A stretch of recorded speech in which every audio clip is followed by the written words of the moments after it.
আমরা সবাই একই মানে দেশের মানুষ, আমরা সবাই দেশকে ভালোবাসি। মিট রমনি রিপাবলিকান পার্টির প্রেসিডেন্ট প্রার্থী, আমার বক্তৃতাগুলো খুব ভালো লাগতো, আমার চমৎকার লাগতো।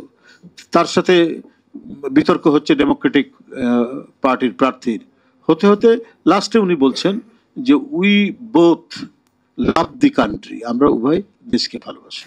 এটা হচ্ছে একটা গণতন্ত্রের সৌন্দর্য। এই সৌন্দর্যটা হারিয়ে গেছে সমাজ থেকে।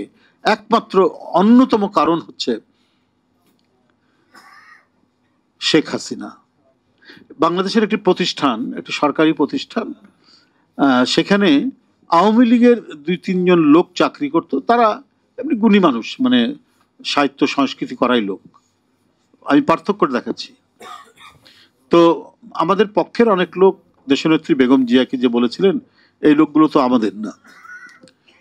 তো ম্যাডাম বলেছেন যে লোকগুলোর কোয়ালিটি আছে কিনা, বলছে হ্যাঁ তারা একজন ভালো সাহিত্যিক গবেষক, থাকুক না কেন, তাদেরকে, তারা তো দেশেরই লোক, বাংলাদেশ এক প্রতিষ্ঠান। এবং যে ব্যক্তিটি এখনো দুঃখ করে বলে যে আমাদেরকে ম্যাডাম, আমরা গিয়ে বললাম ম্যাডাম শুনলো না।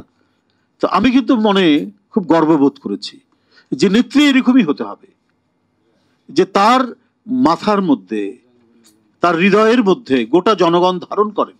হতে পারে দেশ বিদ্বেষ অনেক কিছুই থাকবে, অনেক অনেক থাকতে পারে, কিন্তু তারপরেও তো দেশ দেশ যখন বিবেচনা করে একজন জাতীয় নেতা, তখন তাকে অনেক কিছু ভুলে গিয়ে দেশকে সুষ্ঠুভাবে পরিচালনা করার জন্য কিছু কাজ করতে হয়।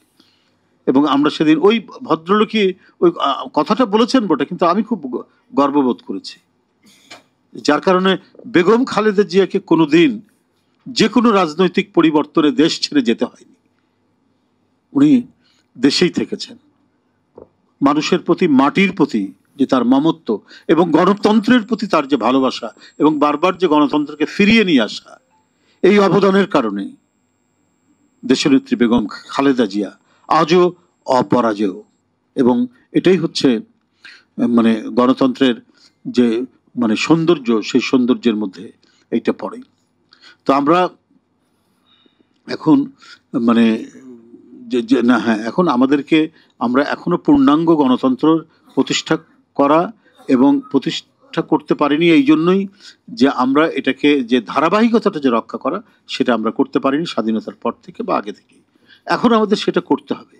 এখন যদি কোনো ত্রুটি বিচ্যুত হয় তাহলে কিন্তু এই দেশ আর মানে আমরা এমন একটা পরিস্থিতির মধ্যে পড়বো, আমাদের সার্বভৌমত্বই সংকটের মধ্যে পড়বে, স্বাধীনতায় সংকটের মধ্যে পড়বে, যদি আমরা আমাদের শাসন নিশ্চিত করতে না পারি। এই দেশ কিভাবে চলবে সেই শাসন নিশ্চিত করবে জনগণ, সেটা নির্বাচনের মাধ্যমে জনগণই ঠিক করবে যে তার প্রতিনিধি কি হবে, এবং সেই নির্বাচনটা হতে হবে অবাধ এবং সুষ্ঠু নির্বাচন। ওটা না হলে পরে আপনার গণতন্ত্র কখনোই শক্তিশালী হবে না। না, গণতন্ত্রের নানা তত্ত্ব দিয়েছেন বিভিন্ন রাষ্ট্রবিজ্ঞানীরা, যাই দিক, গণতন্ত্রে যেমন আলাপ আলোচনা আছে, আমি কথা বলবো, আমার কথার কাউন্টার করার অধিকার আছে, এটা হচ্ছে গণতন্ত্রের একটা নিয়ম, নর্মস।